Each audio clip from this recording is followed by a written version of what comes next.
So good afternoon. It's officially afternoon, 12:01, and happy lunch hour. Thank you so much for taking the time out of your day to spend with us here at the Brain Injury Association of North Carolina, also known as BIANC, for our webinar series. I would like to first introduce myself. My name is Molly Hastings, and I am the statewide training coordinator for BIANC. And I will be facilitating this webinar with some assistance from our neuro resource facilitator, Erica Davis. While I'm doing some housekeeping and introductions, feel free, like I said, to introduce yourself in the chat, where you work, or where you're joining us today, and anything else that you would like to share. And just a couple of things, a great way to stay informed on what's going on in the brain injury community and also BIANC is to sign up for our e-newsletter. And you can do that right on our homepage of our website. You scroll down and we just need your name and your email address and you are signed up. And there's always some fun things going on. We just finished up camp 2 weekends ago and it was a great time. And we have our picture up there for everyone to view. So if you, just keeping informed is really great. So now let's just talk about a couple housekeeping items. So just reminders. So this webinar is being recorded and we will be sharing the recording on our YouTube channel right there, and also on our website. That will usually takes about a week to get up there, but you can view if you want to go back. All attendees are muted to minimize background noise. And if you have any questions during the presentation, feel free to type them in the Q&A box at any time. We'll have a dedicated time at the end to go through some questions. And if your question for whatever reason isn't answered, maybe due to time, we will answer your question via email. And once the webinar has ended, a short survey will pop up on your screen. And after you fill it out, a certificate of attendance will be sent to your email address that you provide in the survey.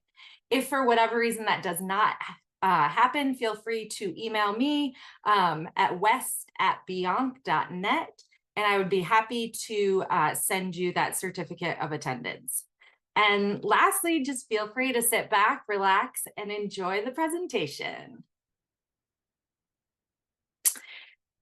So now I would like to welcome our speaker, Marcia Gibson, the program specialist for behavioral health with the Division of Employment and Independence for People with Disabilities, EIPD, formerly known as Vocational Rehab. Marcia has been with the division for 14 years, serving in her current role for the past 5 years, focusing on programming for individuals with mental health, substance use, and brain injuries. Prior to this, she served as a rehabilitation counselor for 9 years in Durham, providing vocational rehabilitation services to individuals with mental health, substance use disorders, brain injuries, and cognitive disabilities. And prior to coming to EIPD, she has served in various roles in the human service field in other capacities, such as community mental health, employment services, and substance use treatment. Thank you so much, Marcia, for being here today, and I will let you take it away. Great, thank you. Okay, so I'm going to take some time and share my screen.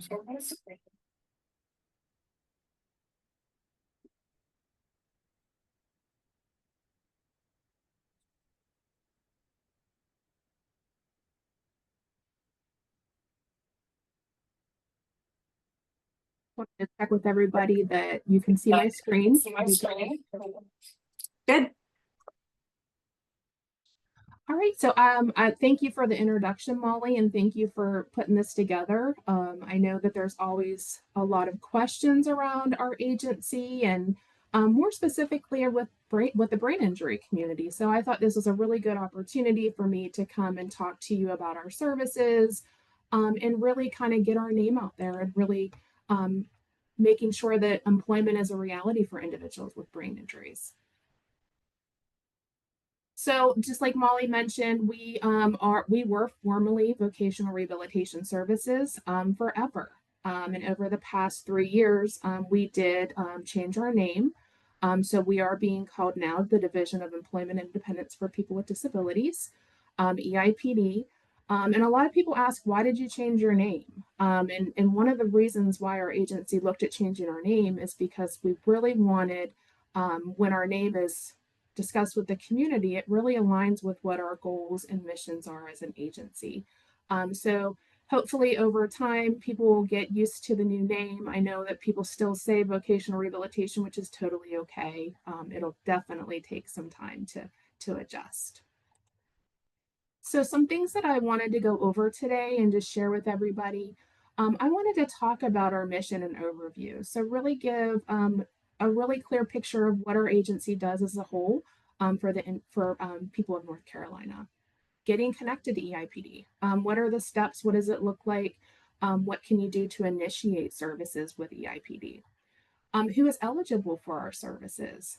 Benefits of employment for individuals with disabilities, and really the support and services that we can provide to help individuals with finding employment. So what do we do to really help somebody with securing employment? So I wanted to start off with our goal and mission. Our mission overall is just to promote competitive and integrated employment and independence for people with disabilities through client partnerships and community leadership. So really in a nutshell, we are really here to help our disability community with finding meaningful work. We have several partnerships. So EIPD, we collaborate with workforce system partners like NC Work Career Centers, public schools, community colleges to prepare job seekers for good paying jobs in the North Carolina competitive economy. EIPD, we have business relations representatives that partner with employers in our community statewide to assess hiring and retention needs, recruit candidates from the vocational rehabilitation talent pool, provide technical assistance and education, being subject matter experts in workplace accommodations and modifications, financial incentives, tax benefits of hiring VR candidates, workplace inclusion, and more. VR is in partnership with other service providers. So we don't provide all of the service. We do contract with other outside providers to help put services in place, which are community rehabilitation programs, which we typically call CRPs, to help develop jobs and identify job placement opportunities for individuals with higher support needs. So we do a lot of work with our community and with our service providers to help with identifying services to help people find employment. So how does EIPD help job seekers with disabilities? So overall, we do a lot with helping with people finding and preparing for jobs, finding work. If you have a disability and want to find a job, keep working or advance professionally in your job, EIPD can really help chart your career path with a future in North Carolina. We provide and support counseling, education, training, job placement assistance, assistive technology, and many other services. And this is all dependent on the specific needs and to help somebody reach their identified career goals. Each of our units, each of our VR units across the state have rehabilitation counselors that are trained to help and guide people with disabilities in finding or keeping a job or going back to work. These rehabilitation counselors use existing information that we typically gain from medical records, client or family reports, and maybe even ordering additional assessments to really understand how their disability impacts work. And that really helps us with tailoring our services to the needs that the person has in retaining employment or gaining employment. So how does EIPD, how can we help? There's a lot of different scenarios. We serve all kinds of people with different barriers. Sometimes we have individuals that have no work experience. It could be even transitional youth or even individuals that just have never worked in in their lifetime and really want to kind of get into the workforce. So we can help individuals with identifying career goals and help them get their first job. Sometimes we have individuals that are returning to work. So maybe a disability took them away from their job, or they lost their job as a result of their disability. So we work with that individual on, what it looks like going back to work. Or if they can't return to their previous job, we help with identifying either a similar job, or if the disability has impacted them so much that they are not able to go in that same job field, what are some things that they can do that can really help them find meaningful work? We also have individuals that are at risk of losing their job. So maybe they got the job, but there's just some things that are happening, some things that the person and the employer are unable to work with. And we can kind of help them put things in place to help them with keeping their job. Or if the job just really did not work out, then we can help them with finding another job that is more appropriate and meaningful. So how do referrals work? And anybody can make a referral to EIPD. It could be a teacher, a counselor, a doctor, a parent. However, a referral from a professional is not required. So individuals can self-refer themselves by calling the nearest EIPD office to schedule an intake appointment. So when you do call, it's just really, they're going to ask you just some basic demographic information, but also they're going to ask what the identified disability is, and really what at this point you're thinking how that impacts work. So this is a pretty detailed map with our different regions across the state. So we have a western, central, and eastern region. So we have some areas where we have our unit offices, and we also have satellite offices. And that really helps us reach the individuals that are maybe in more spread out counties. So you can definitely look where your region is. There's a QR code there to it'll take you right to a site that'll be able to identify where your local office is. So this will really help with kind of identifying where you would go to get connected with your EIPD unit. So this is a question I get a lot of times, the process and timeline. So, you can apply, but what is the process after that? And how long does it take to get connected to services? So timeline from application to employment. So once we get the referral, we'll schedule, the counselor will be assigned to complete the intake. And at that point, that intake appointment is just a sit down meeting just to kind of talk through, of course, basic demographic information, but to really talk about what the identified disability is, how it impedes work, talking about your work history, and what things didn't work out, what did work out, to really help us with kind of getting a baseline of what the overall goal is. So we would be able to review existing medical information.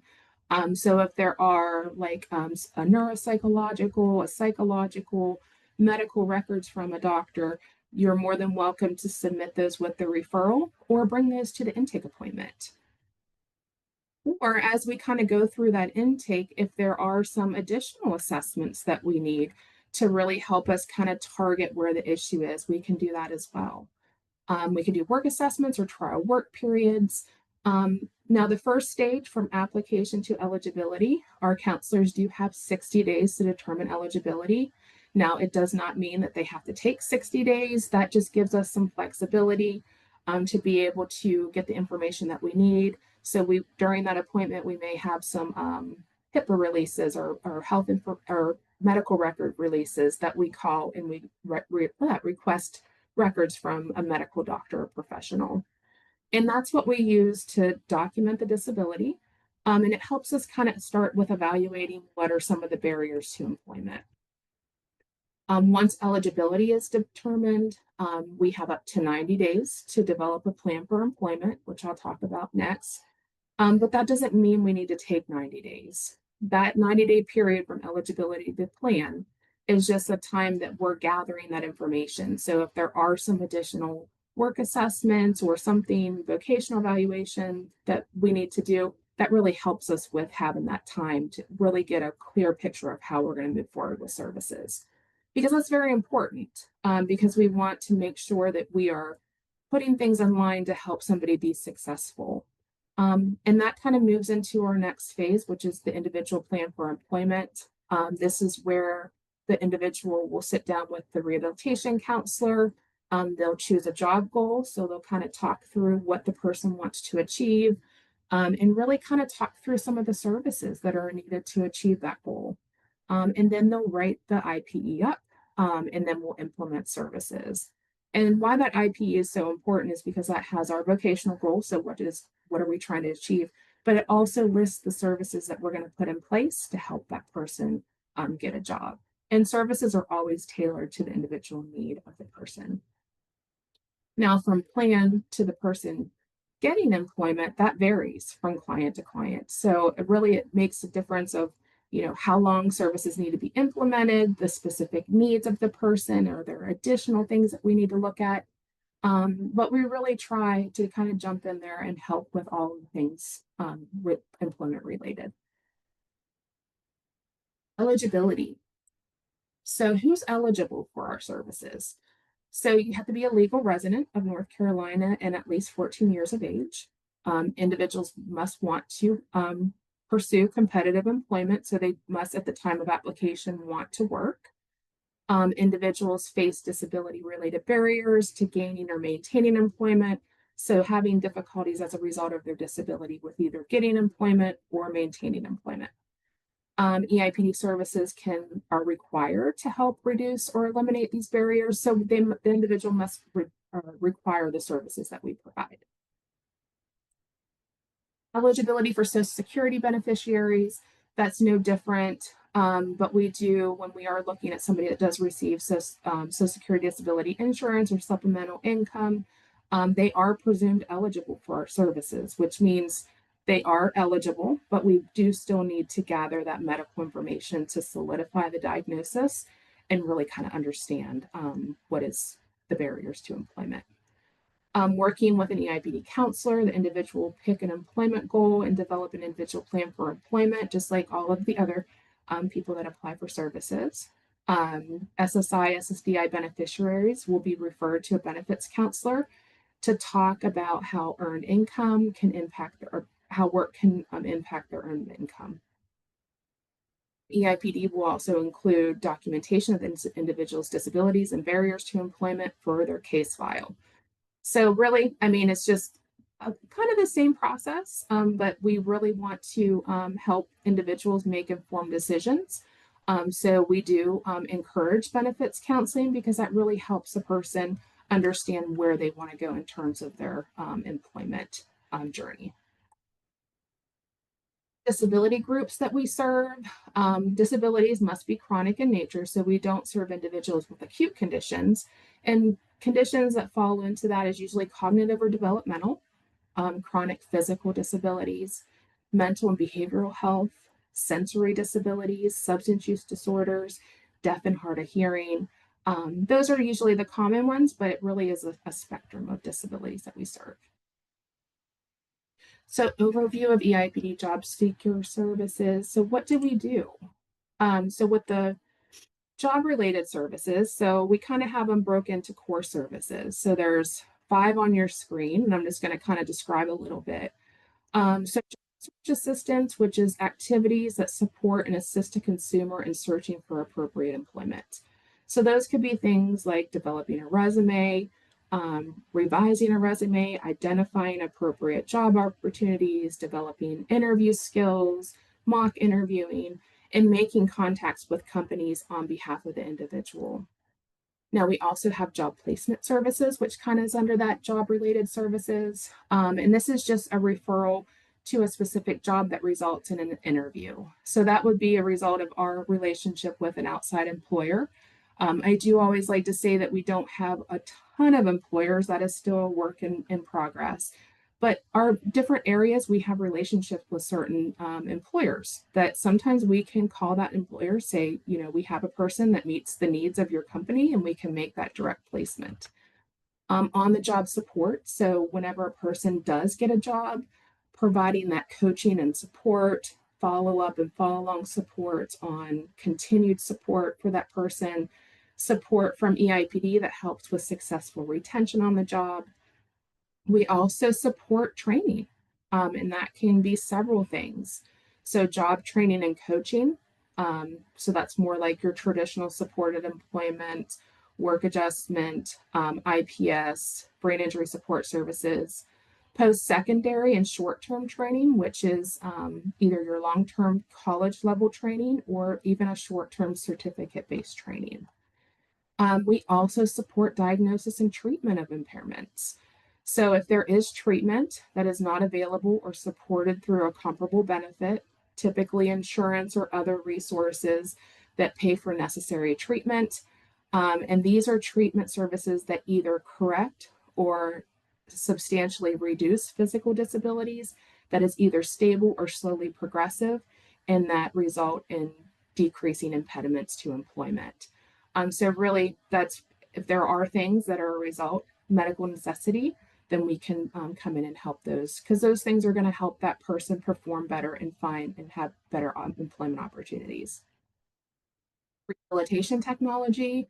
This includes, but it's not limited to, assistive technology devices, repairing, customizing, adapting, maintaining assistive technology devices, coordinating and using other therapies, interventions with assistive technology. And that kind of leads into assistive technology as well. And these are those devices and tools, software and systems to help individuals with disabilities enhance their functional capacities and maintain or improve their independence in various settings, including work. One thing I always like to mention is that one of these core services must be provided in order for somebody to receive EIPD services. Services that would be considered support services, which are things more like transportation, workflows, really those cost level services cannot be provided without one of these core services. So everything kind of goes into helping that person with their employment goal on their plan. So a closer look on job related services. So let's say we're referring somebody for, let's say supported employment. And within that service, we want to help that with further evaluating maybe what some things that the person can do well, some things that the person can't do well through an assessment. We could usually call them supplemental evaluations, and we put individuals in kind of work life or community based, real work type situations to kind of help, of course, support that person, but also identify some of the areas where they may need some coaching. There may be some interventions once the person does become employed that the job coach can help with. So it really helps us really get a good picture of what the person needs in terms of employment supports. A lot of times we may use vocational evaluation. So sometimes we have people that walk through our door that is just really uncertain about what they want to do. And we can do some paper evaluations, also maybe some work experience to help them with making an informed decision on what they would like to do. And we're always understanding that this may change throughout the process, but this is really a good area for us to start to be able to put those things in place. Assessment and evaluations are to determine strengths and abilities, of course, career exploration and other options. Individual plan for employment. It can help us with, either initiating or revising that plan and adding services. So these are just things that we can use at our fingertips to kind of help with guiding their journey towards securing employment. So also within the job search assistance, we do things like resume and application assistance, employment marketing skills, job club meetings. So within each of our units, we do have business relations representatives that are assigned to each unit. And their role within our division is really to help with making connections in the community and helping our community understand the benefits of hiring individuals with disabilities. And really to develop those relationships ongoing. In addition to the support of the rehabilitation counselor that they're working with, our business relation representatives can help individuals with creating or updating their resume, filling out applications, or making direct connections with employers. They also provide what we call employment marketing skills training. That is a series of workshops that provide more targeted training on important topics that help the person in their job search and are helpful to help prepare that person to begin job searching. They also do things called job club meetings that offers opportunities to bring people all together to kind of talk through, and they're all people that are looking for employment together to discuss barriers, share resources, share job leads, and learn some essential job search skills that maybe are discussed in those meetings. So really, there's a lot of different things that we can do to support somebody with getting the skills and engaging in their job search.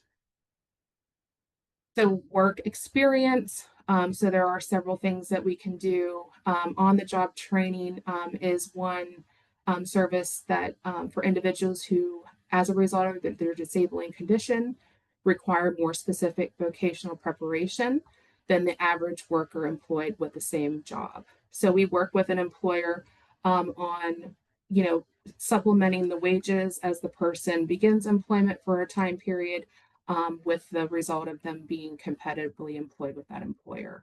Internships, these are structured work experiences within the individual's job goal.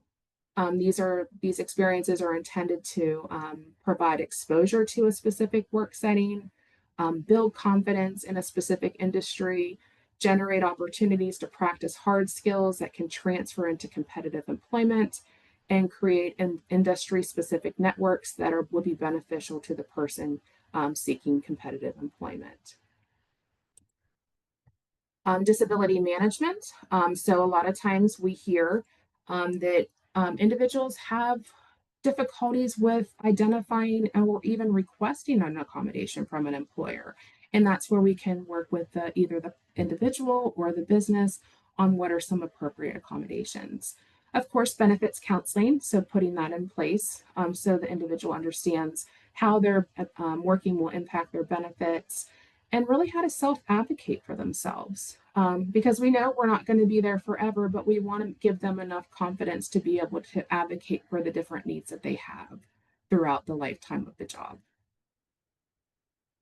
So I wanted to switch gears in this. I always like to bring this up in any presentation that I do on EIPD because I think it's so important just to understand the benefits of employment for individuals with disabilities. Because a lot of times we hear that work is too stressful.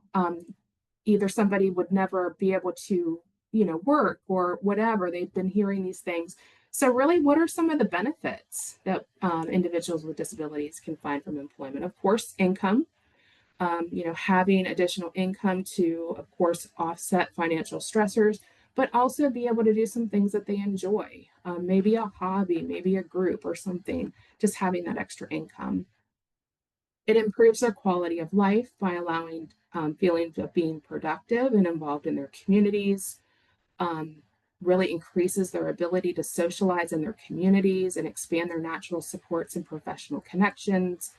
A lot of those help the person with managing their symptoms better, which we know can result in less hospitalizations or more restrictive placements. Unemployment can also have negative impacts on someone, such as alienation, reduced self esteem, results in increased psychiatric disorders or substance use, and really provides individuals with learning new skills, gaining confidence, and making more social connections and professional connections. And a lot of times it's like I do talk to people and they're like, well, how do we start having conversations with somebody about employment? How do we know if they're interested? I think it's really just kind of talking and bringing up the subject of work and kind of seeing how it goes. And then if somebody does have an interest in work, supporting that by listening to their interests and desires. Maybe have some conversations about their work history or how they envision working, maybe a favorite job that they had, a favorite boss. What do they see as their dream job? What was their least favorite job? Just to kind of get them really starting to think about themselves in real life employment. Oftentimes, the first thing that we hear is that somebody with a disability brings up that their disability benefits will be impacted by work, or they'll lose their disability benefits if they work. So really just kind of keeping in mind that there's a lot of misinformation floating around, and helping with exploring resources that can provide accurate information to allow them to make informed decisions. And that's kind of where I'm going to move into benefits counseling, and really explaining what that is. Benefits counseling is just that targeted counseling to help somebody understand how working will affect their Social Security benefits, as well as any local or state benefits they are receiving. This provides an opportunity to meet with a subject matter expert for the individual with questions related to working while collecting disability. So this is a time that they can meet with somebody that is trained in understanding and interpreting benefits, and really give them a clear picture of how that impact will happen if they do work. This offers reassurance and increases confidence in pursuing employment.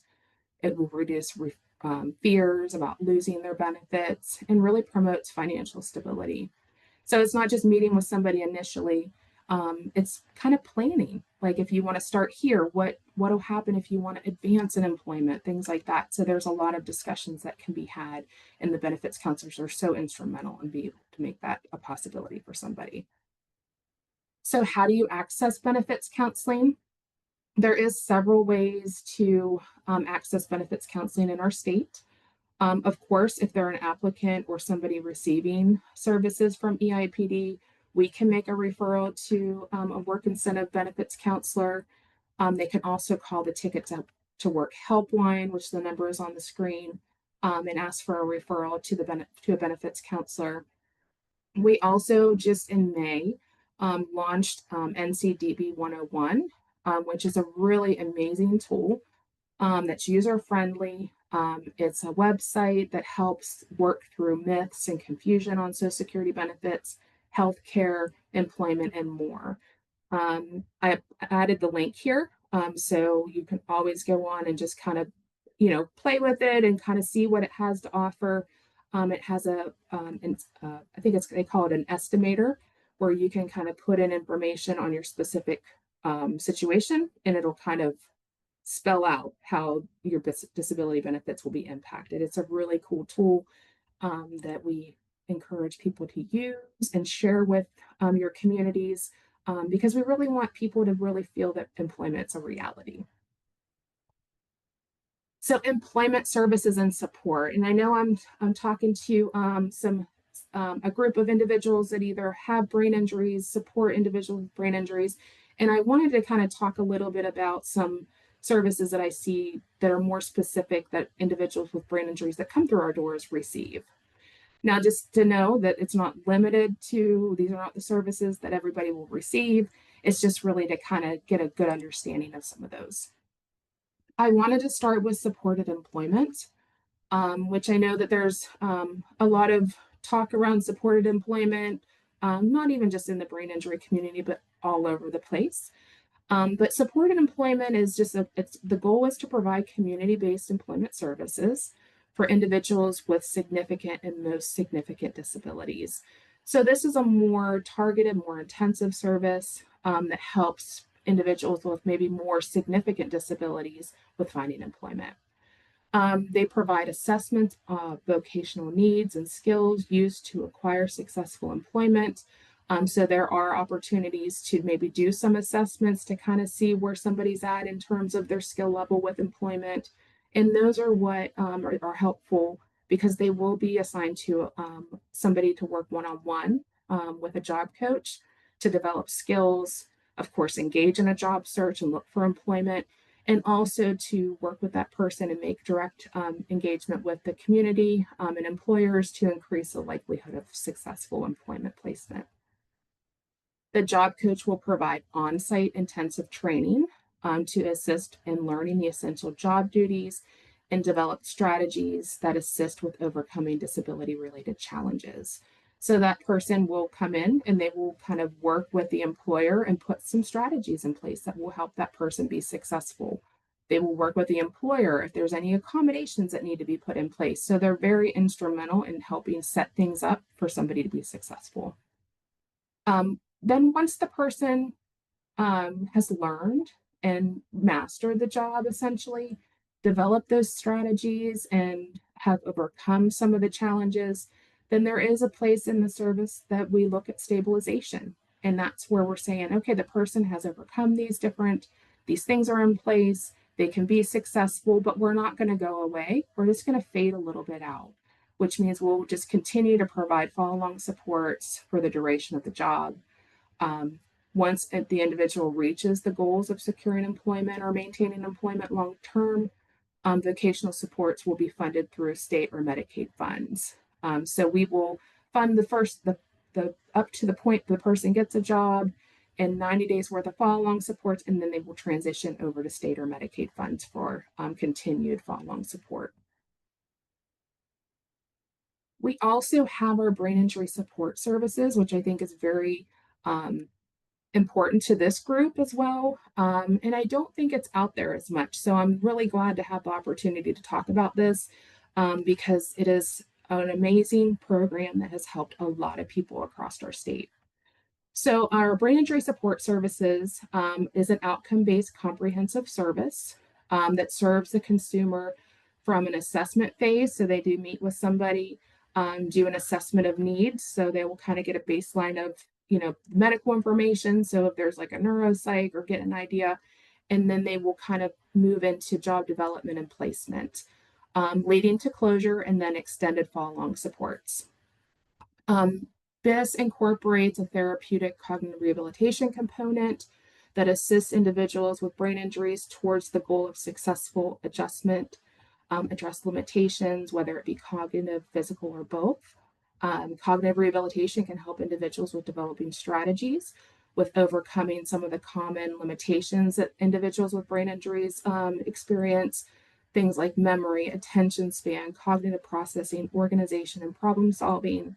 Cognitive rehabilitation can also help many individuals with emotional or cognitive issues that may also impact their personal and employment lives. So really that's the first half. So they do the assessment, we want to know what's going on, and then they move into cognitive rehabilitation where they will work with a cognitive rehabilitation therapist that is certified as a brain injury specialist under the Academy of Certified Benefits Specialists within 1 year from the state day of employment.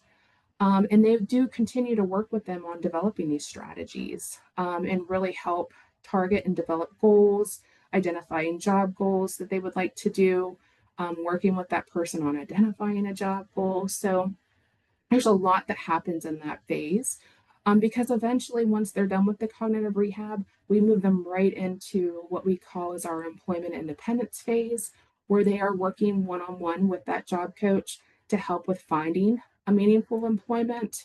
And then once they get a job, putting those things in place, either on-site or off-site with the employer to help that person transition into employment. And then they continue to stabilize, of course, just like supported employment. And then we hang out for, I would say, probably 90 days, and then we close and then we transition them into long-term follow-along supports with that provider. So there's a lot of really amazing benefits of this. I've seen it work amazingly with a lot of individuals that we serve. There are some eligibility requirements for somebody to receive this service. So they do have to have been, eligibility has been determined on traumatic brain injury or non-traumatic brain injury that poses substantial impediments to employment. We do need to have medical documentation showing the brain injury. So that's either a neuropsych within 2 years or a psychological evaluation within 2 years. Because we know sometimes maybe somebody walks in our door and they may not have a neuropsych. And it takes a long time to get somebody in for a neuropsych. So we can do the psychological evaluation in our office to really define better either the traumatic or non-traumatic brain injury and what are some of the impediments to employment. And of course, individual wants to pursue employment. So they're ready to make the jump into the employment world and move forward. Now we do have, this is the downside, is that we do have 2 wonderful brain injury support programs, which is Community Workforce Solutions, which is the Gateway to Work program. They do have a site in Wake County. So they serve Wake and surrounding counties. I think they are open to, of course, we're serving with individuals in Wake County. And maybe I think it's maybe between 50 and 60 miles outside of the radius. So that's kind of the downside of it, is it's not available everywhere, which we would love to be able to expand our brain injury support services all over the place. But it is so specific that it's really hard to find providers. And we really want to get people to utilize this. So maybe some of our providers will look at expanding. So we also have community partnerships, brain injury support services. They have sites in Greenville, Mecklenburg, Wake, and Forsyth County. So they serve Wake, Durham, Mecklenburg, Pitt, Forsyth, and surrounding counties. And they also will serve, I think it's within a 60-mile radius of one of their sites. So it's there. It's not available everywhere. But we do, if we have individuals that come through our doors that are diagnosed with a brain injury and they aren't available to, or they cannot access this, they can also access supported employment services. And then last, we have work adjustment training. This is more for individuals that don't have as much intensive need. I just wanted to add this in there too. Again, just like supported employment, this is goal directed on job supports needed to develop specific skills based on their needs. Individuals will also work one-on-one with a job coach to develop skills, engage in job search, and directly engage with employers. There's a job development, networking, resume development, filling out applications. They also will receive coaching to learn essential job duties, soft skills, developing strategies to retain employment. They do eventually reach independence, where they will be able to do everything on their own. And then we also provide 90 days worth of follow-along supports, leading to successful closure. Now, with this service, it is people with significant disabilities, but they don't require as much as intensive support. So the services do end when we do close the case. But this is just an example of kind of like the spectrum of services that we provide. So we have things for people that have don't need as much support, to services where people need more targeted, more intensive supports. So in summary, so as I close for today, EIPD is a division under the North Carolina Department of Health and Human Services. So we are under that umbrella. Our goal of our agency is really to help individuals with finding employment with disabilities and, of course, finding meaningful employment. So all of our services are really geared towards helping that person with their employment goals. Our services are tailored to the specific needs of the individuals that we serve. I always like to bring this one up because sometimes, there may be somebody that received this service and that service, but when we have somebody come in our doors, it's really kind of talking with them about their specific situation, and we tailor those services to their very specific situation. And you're more than welcome to get more information on our agency. I included the website here. Kind of look us up. Also look at the BIS providers as well, just to kind of get more information about that. This is my information. So you feel free to email me or give me a call. My phone number, email's here. If you do have any questions, I definitely encourage, if you do have somebody, make those referrals to the local VR unit in your area using that map. And then if you do have other questions, please reach out.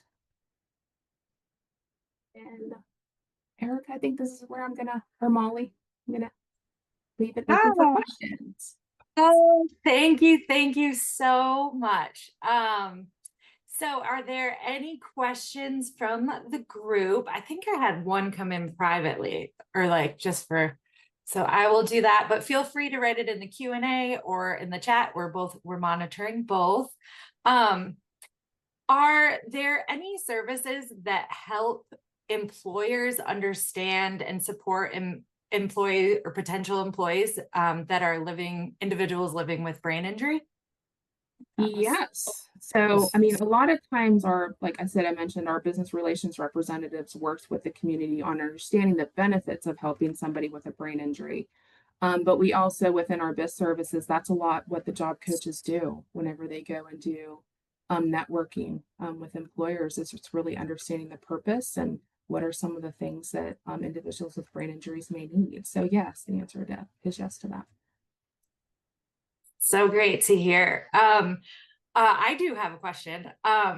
What are some of the initiatives or like goals that EIPD is working on for the future? Oh, that's a good question. We have a lot of things happening. I think the first thing, I mean, especially in the brain injury world, we want our name to get out. We want more people to come through our doors and have and really talk about, understand that they can work. I think there's a lot of communication in our communities that people can't work, either it's benefits related or whatnot. And we're really working on dispelling some of those myths. We have a lot of initiatives around, of course, IDD and mental illness through IPS.